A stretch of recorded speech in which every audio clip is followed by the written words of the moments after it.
A game jam is an event where people come together and create games in a very short period of time. I think the theme being a tiny world is very, very, very general. I've got a game idea that I'm working on. It's kind of like a mix between knit stories, art style, but with the idea that you're in a world where there's several layers to it. The goal is to get each character working on each layer together to achieve a goal. I'm thinking a lot about perspective, like how sizes of worlds affect your perspective as you have some sort of interaction with it.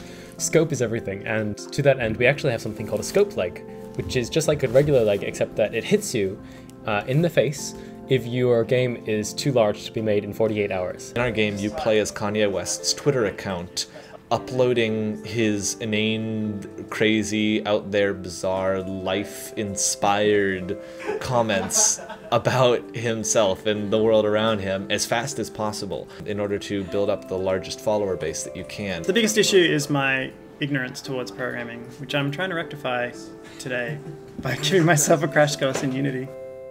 I tried making a game about a submarine with planets in it that ended up looking like meatballs, and it was bad, but it had good music.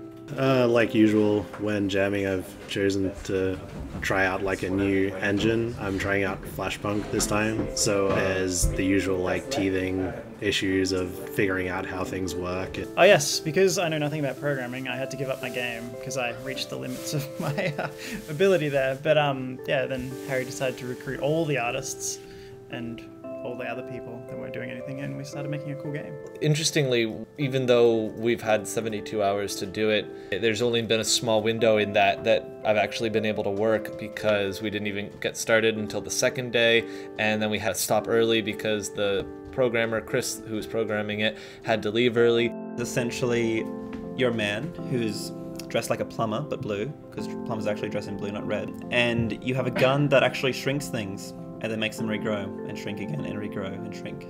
Once the idea started to come, it really hit the ground running, like really fast. In fact, that's the crazy thing, is that we've been really efficient about the time that we've spent. We've only had a few hours really over the course of the entire weekend to really program it, and that time just flew by because we immediately hit the ground with it. But just, I think, getting to be around other people and have a good time hanging out with everyone else here at the jam over the last 3 days or whatever, like that's been fantastic. I mean, it's just been great getting to kind of dig into the trenches here with everyone, and I mean that's half the experience for me anyway. So make games, guys. Games are cool.